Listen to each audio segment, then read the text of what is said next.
भारत के महान दार्शनिक लाओ त्सु का कहना है कि तुम मुझे अपमानित नहीं कर सकते क्योंकि मुझे तुमसे सम्मान ही नहीं चाहिए। जो लोग दिखावा करके दूसरों की नजरों में ऊंचा उठना चाहते हैं, उनसे इज्जत पाना चाहते हैं, ऐसे लोगों का दुनिया सिर्फ फायदा उठाती है। अगर आप दूसरों से सम्मान पाने की इच्छा छोड़ दो तो आपका अहंकार मिटना शुरू हो जाएगा, और जब आपका अहंकार बिल्कुल खत्म हो जाएगा तो लोग अपने आप ही आपकी इज्जत करने लगेंगे। लेकिन समाज में रहते हुए लोगों के बीच अपनी इज्जत कैसे बनाएं? इसके लिए कुछ मूलभूत सिद्धांत होते हैं। इस कहानी के माध्यम से हम उन्हीं सिद्धांतों पर चर्चा करेंगे। तो चलिए कहानी शुरू करते हैं। युद्ध में जीत हासिल करने के बाद युवराज की खुशी का ठिकाना नहीं था। उसके पिता यानी कि उस राज्य के राजा, जो हमेशा अपने बेटे को निकम्मा और नकारा समझते थे, आज उसके रणकौशल का जरूर बखान करेंगे। आखिर विरोधी सेना कितनी ताकतवर थी, लेकिन इतनी बड़ी सेना का सामना करके आज युवराज ने जीत हासिल की थी। लेकिन जो लोग रण क्षेत्र में मौजूद थे वो सब जानते थे कि युवराज इतनी बड़ी सेना को देखकर रण क्षेत्र से भाग खड़ा हुआ था। इस जीत का सारा श्रेय उस सेनापति को जाता था जिसने अपने दिमाग और अपनी बहादुरी से विरोधी सेना को हरा दिया था। युवराज ने सेनापति को अकेले में बुलाकर पहले ही समझा दिया था कि मेरे पिता को यह हरगिज पता न लगने पाए कि मैं युद्ध मैदान से भाग खड़ा हुआ था। उन्हें यही लगना चाहिए कि ये युद्ध मेरी वजह से जीता गया है। जब राजा के कानों में यह बात पहुंची कि युवराज युद्ध जीतकर वापस आ रहा है, तो उसे यकीन तो नहीं हुआ कि उसका बेटा इतना बड़ा युद्ध जीतकर वापस आ सकता है। कहीं ना कहीं राजा को मालूम था कि इस जीत के पीछे उनका सेनापति हो सकता है। आखिर वो बचपन से अपने बेटे को देखता हुआ आया था। उसे पता था कि उसका बेटा कोई ऐसा काम नहीं कर सकता जिसको करने के बाद लोग ये कहें कि ये है राजा का असली बेटा। उसे अपना बेटा नकारा और निकम्मा लगता था। लेकिन जब सेनापति ने राजा को बताया कि ये युद्ध वो युवराज की वजह से ही जीते हैं, तो राजा को विश्वास तो नहीं हुआ, लेकिन फिर भी उसने अपने बेटे की पीठ थपथपाते हुए कहा कि मुझे आज पहली बार गर्व महसूस हो रहा है कि तुम मेरे बेटे हो। युवराज ये सुनकर बहुत खुश हो गया। अब उसका राजगद्दी पर बैठने का इरादा जल्दी ही पूरा हो जाएगा, क्योंकि उसने युद्ध जीतकर सबको साबित कर दिया है कि वो राजगद्दी पर बैठने का अधिकारी बन चुका है। रात के समय शयन कक्ष में सोते हुए जब युवराज अपने भविष्य के सपने देख रहा था, तब राजा ने अपने पास अपने सेनापति को बुलाया और अपने सेनापति से पूछा कि तुम मुझे सच सच बताना, क्या आज का युद्ध सचमुच में हम युवराज की वजह से जीते हैं या फिर वो झूठ बोल रहा है? मुझे सब सच सुनना है। सेनापति राजा का वफादार था, इसीलिए वो चाहकर भी राजा से झूठ नहीं बोल सकता था। उसने सब कुछ सच सच बता दिया कि किस तरह युवराज युद्ध के मैदान को छोड़कर वहां से भाग खड़ा हुआ था। राजा को यह सुनकर बहुत दुख हुआ। आज उसका बेटा उसी की नजरों में इज्जत पाने के लिए उससे झूठ बोल रहा है। राजा ने अपने सेनापति के साथ एक योजना बनाई। उस योजना के तहत वो अपने बेटे को सबक सिखाना चाहते थे।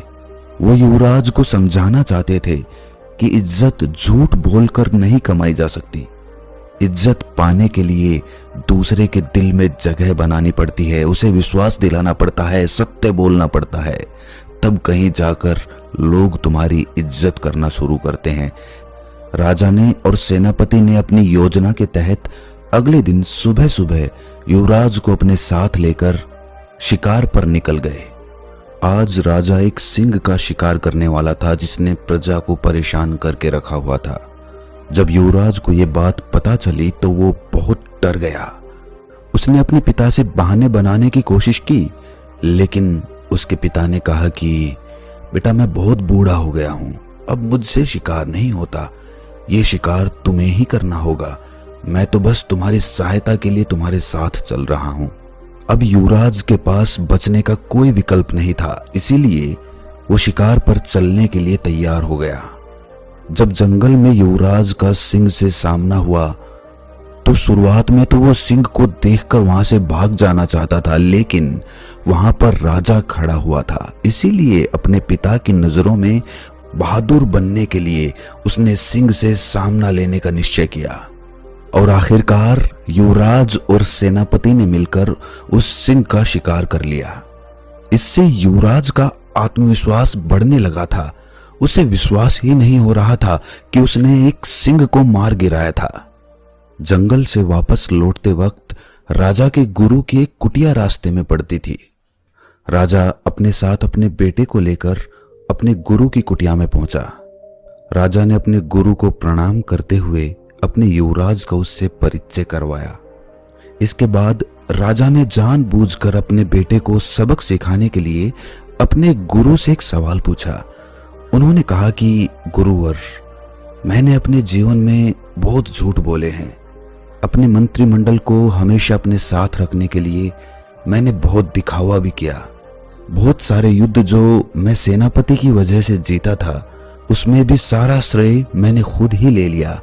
मेरे सेनापति को प्रजा के सामने कभी भी वो सम्मान हासिल नहीं हुआ जिसका वो हकदार हुआ करता था। लेकिन अब मुझे पछतावा होता है। लोग मेरे सामने तो मेरी इज्जत करते हैं, लेकिन मेरे पीठ पीछे मुझे कायर बोलते हैं। मुझे बहुत बुरा लगता है। मैं चाहता हूं कि मैं अपनी गलतियों को सुधार दूं, लेकिन कोई तरीका नजर नहीं आता। मैं ऐसा क्या करूं कि लोग मुझ पर विश्वास करने लगें, मेरी इज्जत करने लगें। राजा के गुरु ने विचार मग्न होकर कहना शुरू किया। उन्होंने कहा कि राजन, एक बात हमेशा ध्यान में रखना। एक राजा का दिया हुआ वचन किसी भी हालत में पूरा होना चाहिए। जो वादा तुमने किसी से कर दिया, किसी को वचन दे दिया, वो किसी भी तरह पूरा करके दिखाओ। अगर तुम अपने दिए हुए वचन को पूरा नहीं कर पाओगे तो लोग यही कहेंगे कि ये राजा तो बड़बोला है, ये कुछ भी बोल देता है, इसकी बातों के पीछे कोई सच्चाई नहीं होती। और इसी वजह से लोग तुम्हारी इज्जत करना बंद कर देते हैं। वो तुम पर विश्वास ही नहीं करते, तो इज्जत करना तो दूर की बात रही। इसीलिए औपचारिकता में कभी भी किसी को वचन मत देना।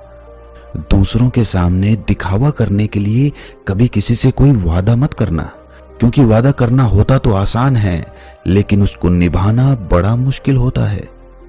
गुरु ने आगे कहा कि राजन, ये जुबान बिना हड्डी की होती है, कहीं भी घूम सकती है, कुछ भी बोल सकती है। इसीलिए इसका उपयोग पूरी समझदारी के साथ करना, वरना तो ये तुम्हें मुश्किल में फंसवा देगी। दूसरी बात जो समझने की है, जो लोगों के बीच तुम्हारी इज्जत को बढ़ा देगी, वो ये है कि कभी भी इज्जत पाने के लिए काम मत करो। जब तक तुम दूसरों से सम्मान पाने के लिए काम करते रहोगे, तब तक तुम अपने खुद के अनुसार कभी काम नहीं कर पाओगे।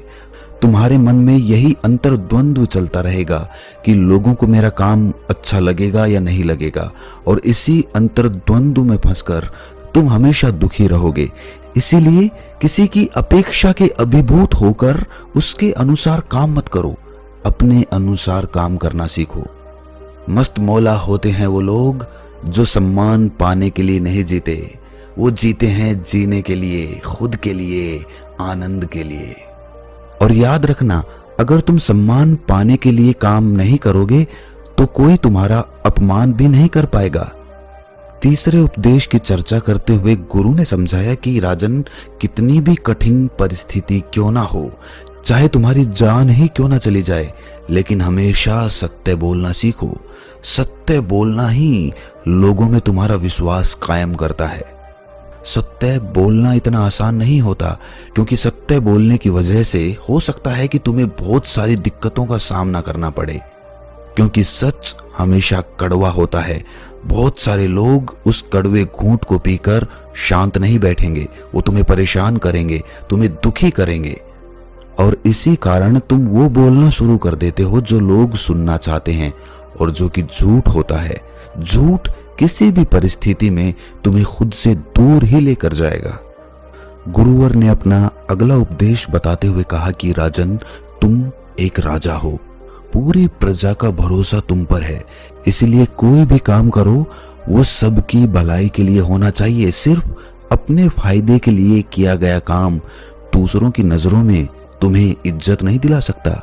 इज्जत तुम्हें वही काम दिलाएगा जो तुम सबकी भलाई के लिए करोगे।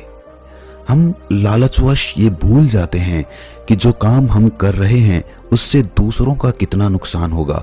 अपने फायदे के लिए हम ये अपने दिमाग से निकाल देते हैं कि ये काम सिर्फ हमें फायदा पहुंचाएगा, बाकी सबको नुकसान पहुंचाएगा।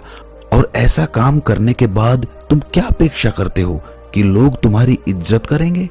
तो तुम बड़ी भूल में फंसे हुए हो राजन।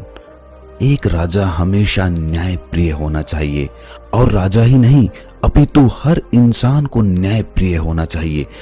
किसी के प्रति ज्यादा लगाव के कारण हम अन्याय कर देते हैं, हम न्याय नहीं कर पाते हैं। और ये बात सिर्फ तुम पर लागू नहीं होती राजन, ये बात हर उस आदमी पर लागू होती है जो एक ग्रस्त जीवन जी रहा है।